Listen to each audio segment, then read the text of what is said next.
Once again, folks, please enjoy The Electronic Plague, read for you by Dave Robertson. A radio horror created by a mad brain menaced the world with destruction.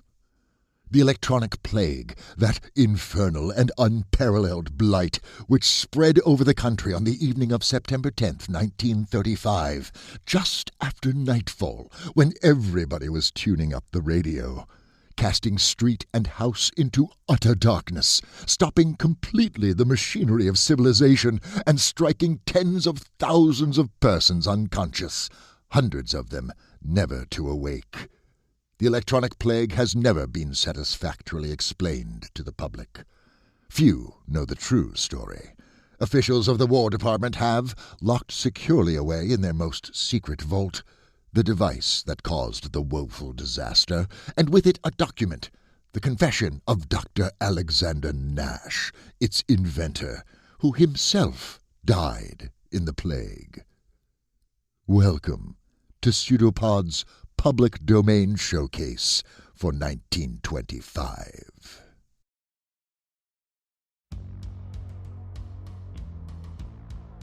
PseudoPod, episode 742, January 29th, 2021. This week's story, The Sea Thing, by Frank Belknap Long. Hello everyone, welcome to PseudoPod, the weekly horror podcast. I'm Alistair, your host, and once again this is one of our 1925 public domain showcases, in this instance from Weird Tales in December of that year.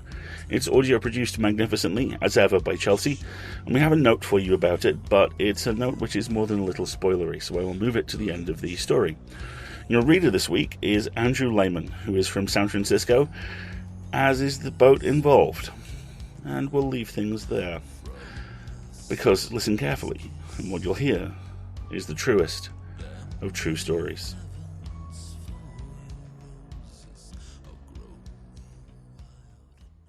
The Sea Thing by Frank Belknap Long, Jr. Read by Andrew Lehman. July 16. We are caught in one of the great calms. There is water in the well, and our food is nearly gone. Everything is hid from view by the fog. I confess that I am a hopeless coward. The situation appalls me. What an expressive word is despair. I shall write it large. Despair. Luckily, a flying fish came scudding over the rails this morning. July 17. The fog has lifted, but there is no relief in sight, and the water in the well has risen several inches. The 7 of us worked on the pumps all night. Thompson seemed surly and inclined to rebel. He is a man to be envied. He still retains his egoism, and he fancies himself a very shrewd and important person. I hadn't the heart to be angry with him, poor devil. He doesn't know how near we are to the rocks. I speak figuratively, of course. We are at present in the open sea, 1,000 miles from land, and our rudder is gone by the board. We drift aimlessly. A fine situation, truly, for the skipper of the Octopus. 3 months ago I had a full crew and full sails, and now... Cholera isn't pleasant. Damn it all, cholera is not pleasant. July 18. I have given up all hope. By working desperately, we are able to keep the water in the well from rising, but our food is given out. We have pumped and cursed on empty stomachs for 15 hours. Bullen collapsed. He collapsed like the others, but thank God his face didn't turn black. We are done with the cholera now. I'll stake my reputation on that. My prompt disposal of the bodies nipped the cholera in the bud. In the bud, did I say? When a man loses 3/4 of his crew, he can't think straight. The cholera really ran its course. It couldn't have lasted much longer. I wish to heaven that it had taken the rest of us. July 19.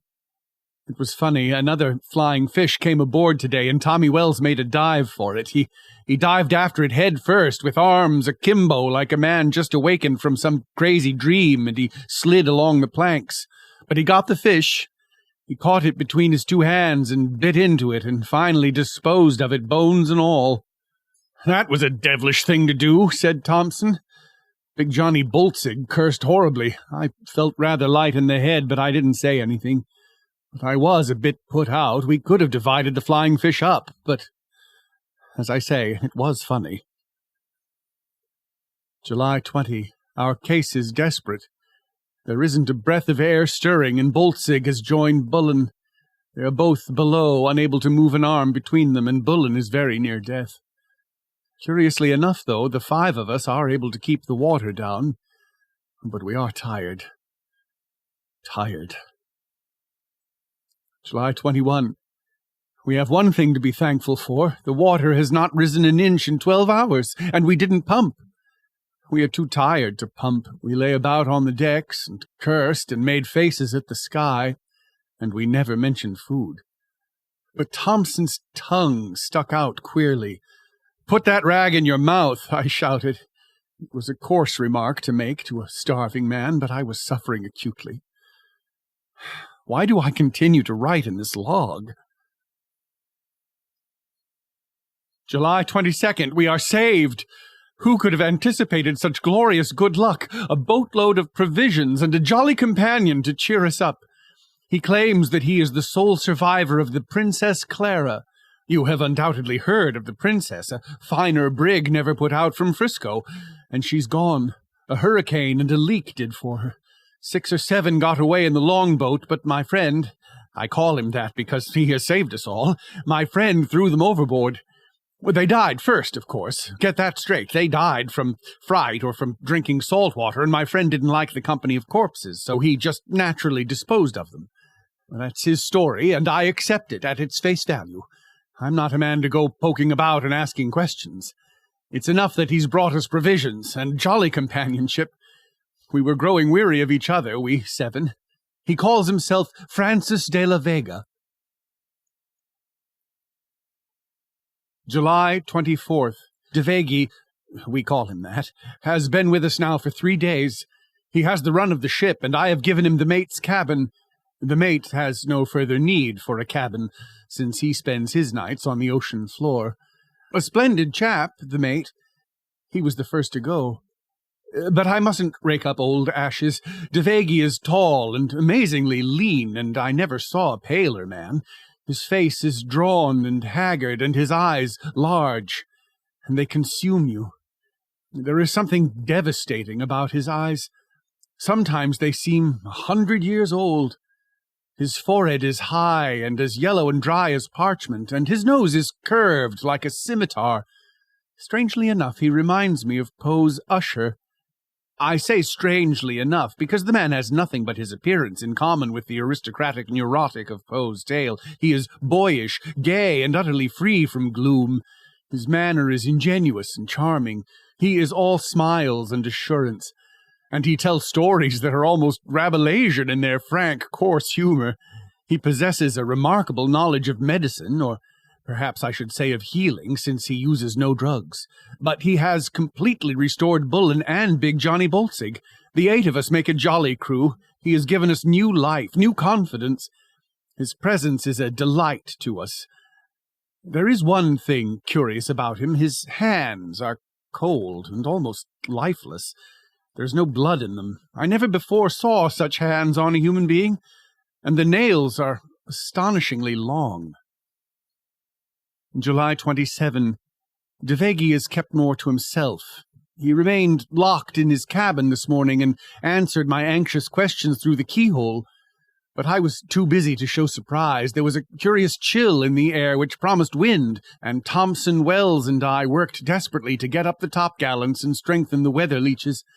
The rest were too tired to work, and I did not press them. I have no desire to reassert my authority just yet. The first sign of a breeze will increase the crew's morale, and then I hope to regain my old power of discipline. July 28. I am worried about DeVeghi. This morning he came on deck looking so drawn and haggard that I left the taffrail where I had been standing with one hand grasping the weather vane and crossed the deck to comfort him. His eyes looked appealingly into mine. "Couldn't sleep all night," he said. "The ship tosses so. The great calms certainly make a ship roll." "They do," I replied, "but you don't notice the roll so much on deck. If you wish, you may carry your bedding up and sleep with the boys on the planks. But don't be startled if a flying fish flops in your face." Devegi smiled. "Thanks," he said. "The idea appeals to me. I'll act on it tonight." July 29. A breeze is surely coming soon. All of the signs point to it. I have been working frantically on a miserable substitute for a rudder. I think that I shall be able to steer fairly well in a pinch, but I hope the breeze doesn't come until we are better prepared. Devegi slept on the planks with the crew last night, and this morning he looks 10 years younger. His cheeks are flushed and full, and the greenish hollows have disappeared from under his eyes. But Thompson isn't well. He complains of pains in his chest, and once or twice he spat blood. He is abnormally pale. July 30. Still no breeze. Thompson is sick unto death. He lies in his cabin and groans, and I can do nothing for him. His pallor is genuinely alarming. Even his lips are bloodless. He complains of noises in his ears, and Devegi has shown his first gleam of ill nature. "I can do nothing for him," he says, and shrugs his shoulders. His eyes smolder when he speaks, and I discern for the first time a hard cruelty in the man. He's not what he pretends to be. July 31. Thompson died this morning, and Devegi actually gloated over his death.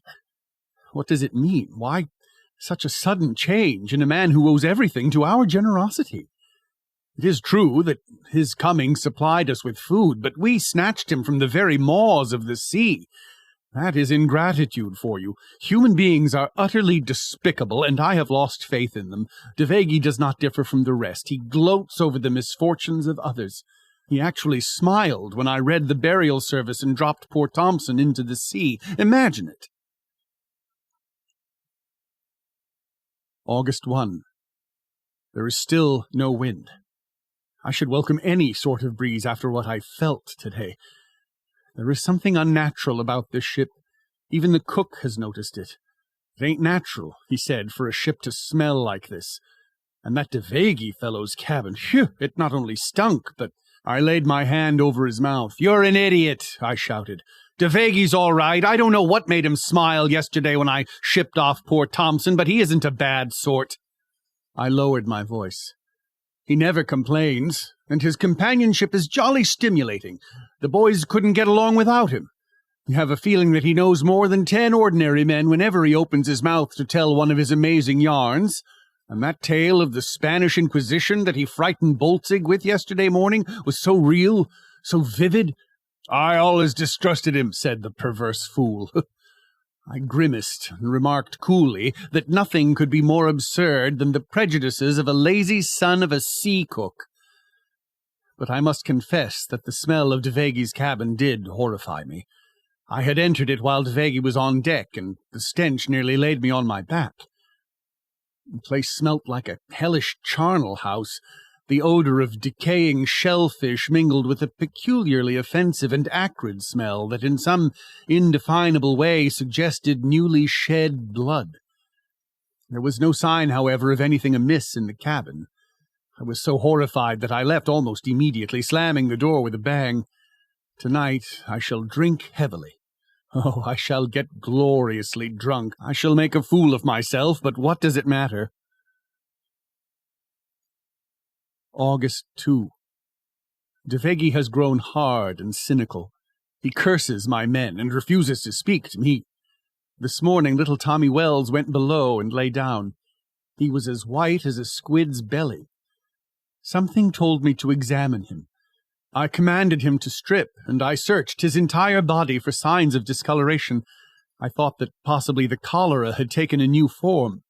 Like influenza, cholera may manifest itself in curious and amazing ways. I had never read of cholera draining the blood from a man, but I wasn't taking any chances. Well, it wasn't cholera. It was a bite. Something had bitten him in the chest. A round, circular discoloration disfigured the center of his chest, and in the very middle were 2 sharp incisions, from which blood and pus trickled ominously. I didn't like it.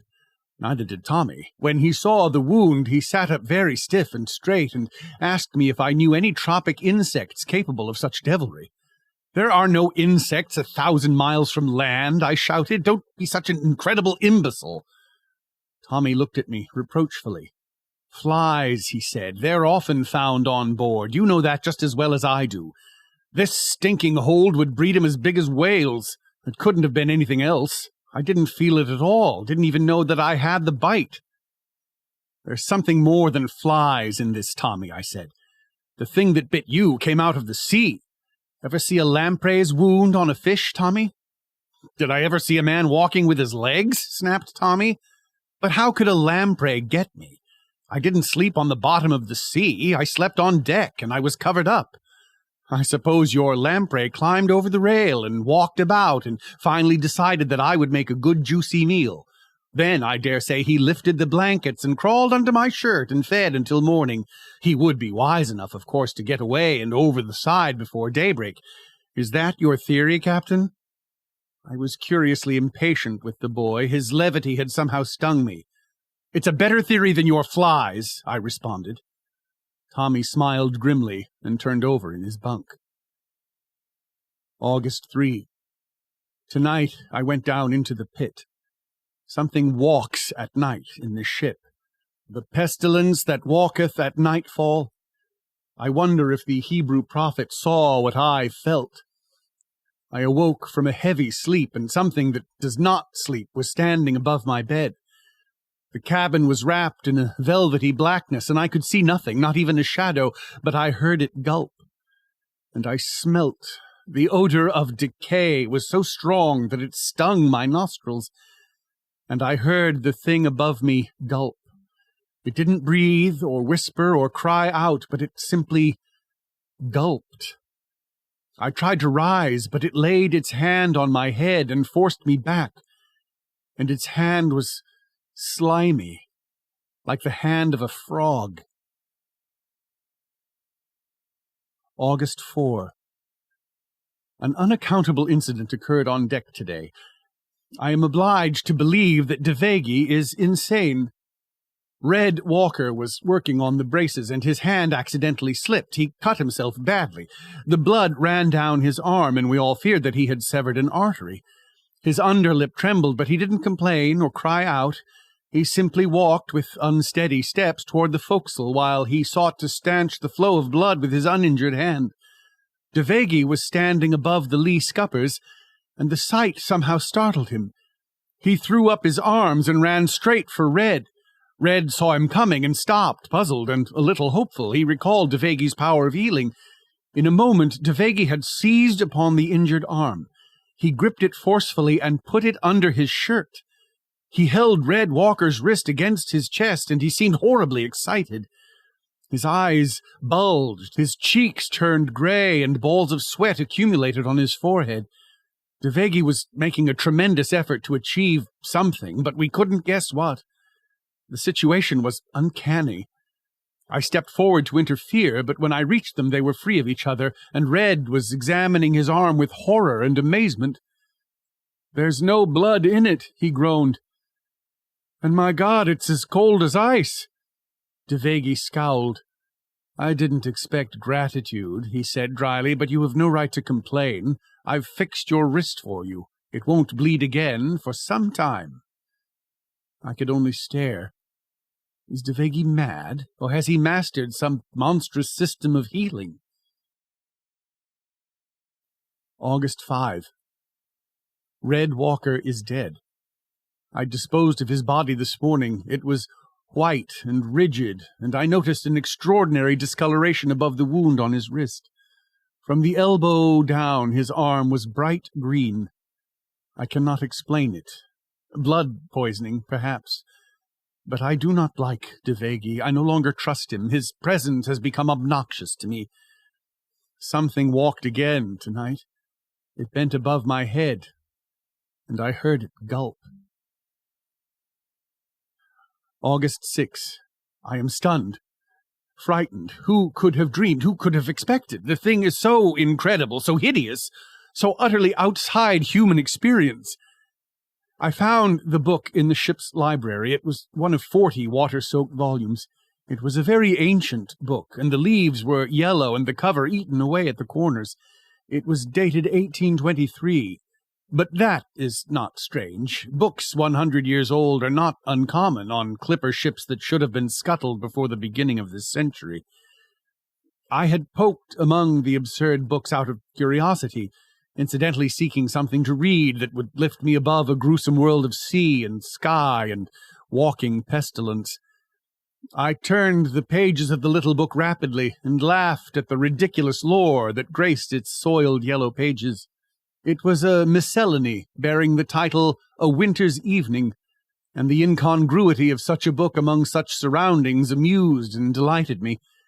And then I discovered the following passage, and I had no longer any desire to laugh.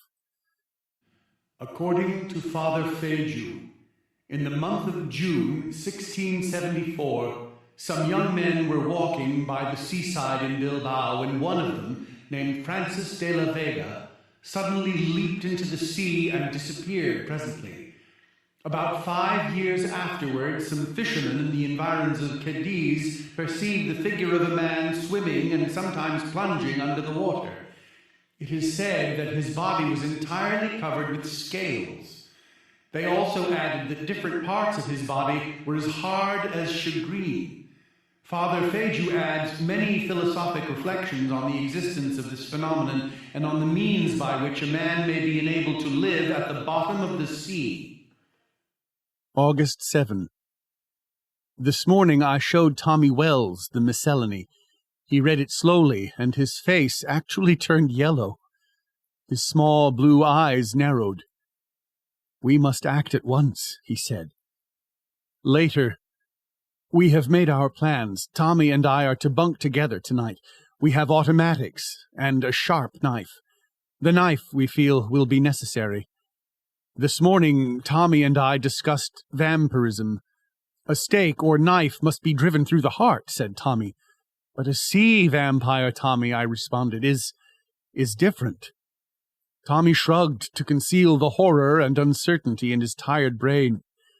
"We are resolved to do everything possible." August 8. It is over. Poor Tommy is gone, but Devegi will trouble us no more. I am dazed, horrified, but I must write it all. It is a duty I owe to Tommy. He would want it on record.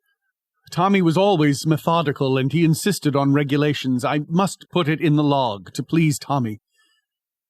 We were awake in our bunks when the door opened. We heard the door creak on its hinges. Something unutterable had entered the room. We could hear the thing gulp.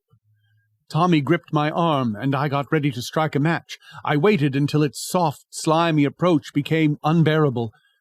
I waited until it stood at the foot of my bunk, and until its green, glassy eyes were vaguely discernible in the almost total blackness. It was watching me, and I realized that it could see in the dark. I lit the match. My hand shook frightfully, but I carried the match to the tallow wick, and then it sprang. But it didn't spring at me. It went higher, and it got Tommy about the neck. I could hear him choke and gasp. In passing me, the thing had knocked the match from my fingers, and we were once more in total darkness. I had seen something long and green and slimy going upward, and I had heard Tommy's frightful scream. But I saw and heard nothing else for the space of 30 or 40 seconds. I was unable to move or think. I sat on the edge of my bunk, and my heart came up in my throat and flopped over. I was conscious of two objects struggling and gasping on the floor. I heard a gulping and a low moaning. And then the night was loud with Tommy's screams. He shrieked and shrieked and shrieked. And between the screams there came a torrent of jumbled nouns and adjectives. Green, eyes, ooze, mouth, wet. I finally got out another match and struck it. I kept my eyes averted and carried the match rapidly to the candle wick. I knew that if my eyes fastened upon the thing on the floor, I should drop the match. I waited until the wick flared, and then I looked. Something was on top of Tommy.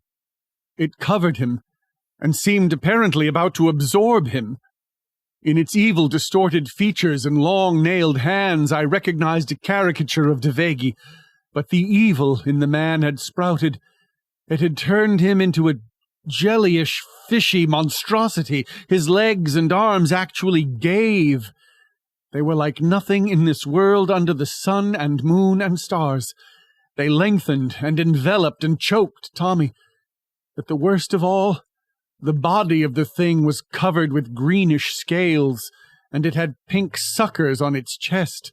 The suckers were lustily at work on poor Tommy.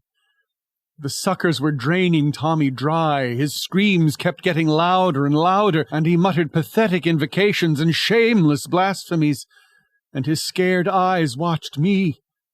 There was a challenge and a mute appeal in them.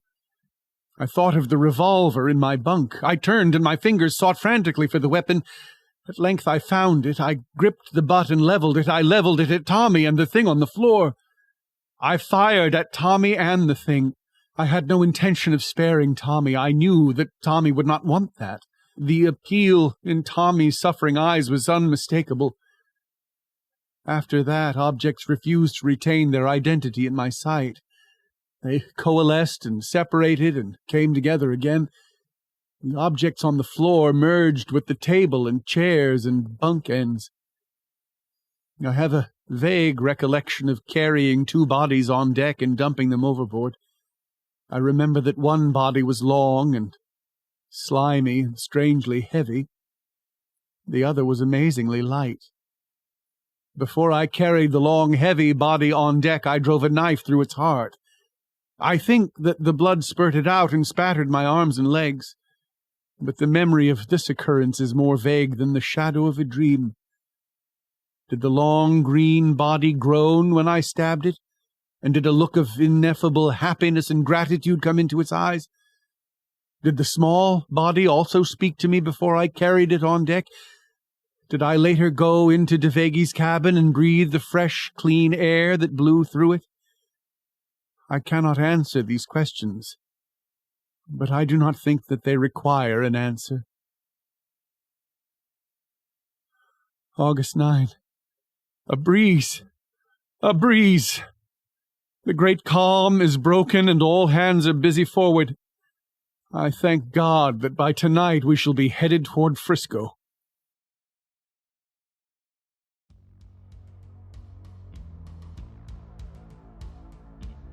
So, here's what we couldn't tell you up front. This story was first published in Weird Tales December 1925, and this one actually had the misfortune of Long already using the story's ideal title, The Ocean Leech, for a story he published with Weird Tales in January of that same year. That story was about a giant octopus menacing the crew of a ship. Doesn't that sound great? Man versus a sea thing, and was primarily pulpy monster punching. Hell yeah! But, as you see, if we told you that up front, you'd be like, there's a leech, and it's going to be at sea, and we would have spoiled the surprise. And we didn't want to do that, because this thing is delightful. What a delightful story this is. And the last thing we wanted to do is spoil such a delightful story, especially given how successfully the author finds surprises in what should be a very straight-ahead, unsurprising narrative. On the surface, this is a vampire on a ship story, and I am always super there for those, as long-term, medium-term, and let's face it, short-term listeners will know. Spooky things, great. Spooky things on boats, super great. So, when our charming foreign guest and his suspiciously well-stocked lifeboat turn up, it's no surprise he is, to quote popular video game Among Us, sus. What is a surprise is the effect he has on the crew, remaking them as a social unit.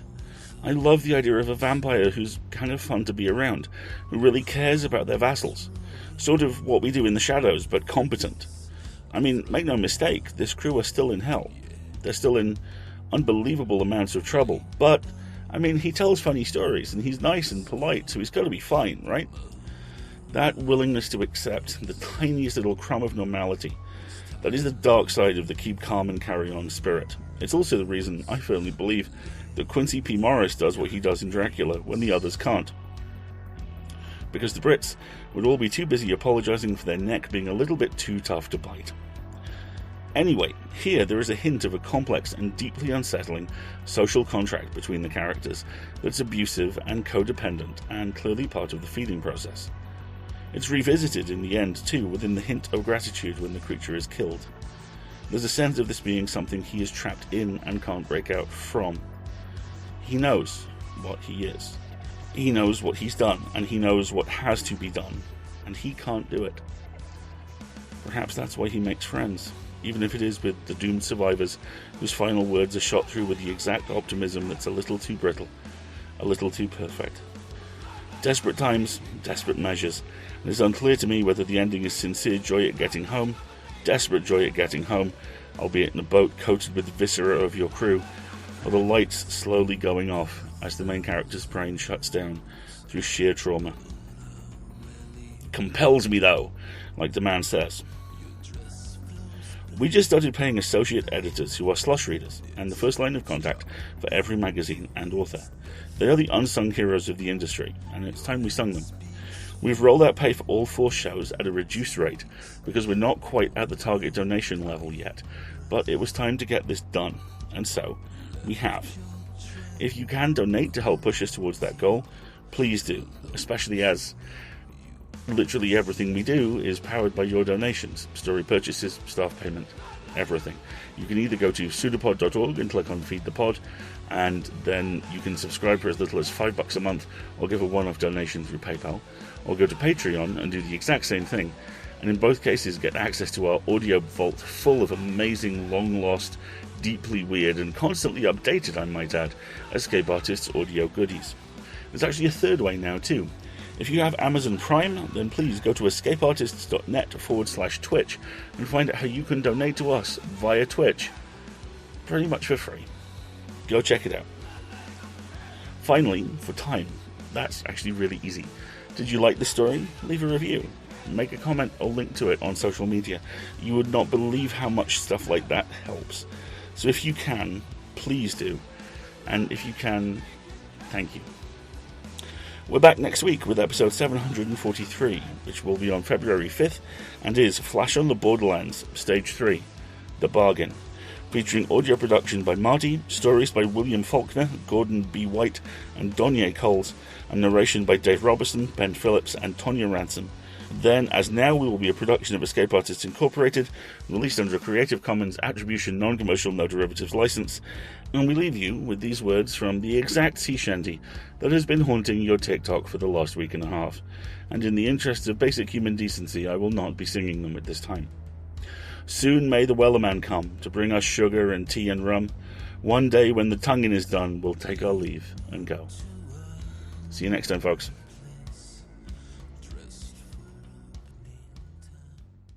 It's a pseudopod. It's a big foot. It's all about podcasts these days.